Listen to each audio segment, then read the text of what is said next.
ეს არის დიდი ტყის მასივი დაახლოებით 2000 ჰექტარი მომიჯნავე სოფელ ჩორჩანასა და საოკუპაციო ხაზთან.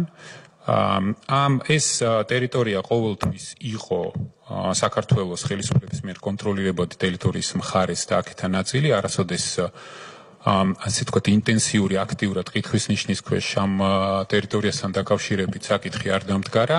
ზუსტად იმიტომ რომ მქონდა ოპერატიული ინფორმაცია რომ მათი მხრიდან კონკრეტული ნაბიჯების გადმოდგმა იწყებოდა დასრების პრინციპით, გავაკეთეთ ის რაც გავაკეთეთ.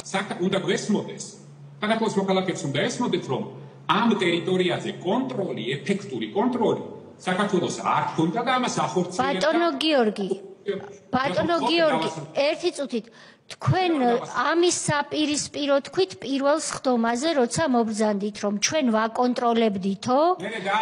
და შეგვეშინდაო რომ არ დაგვეკარგა კონტროლი და დავასწარითო და ეხლა ამბობთ სწორად გავიგონე ხო რომ ეხლა საპირისპიროს ამბობთ.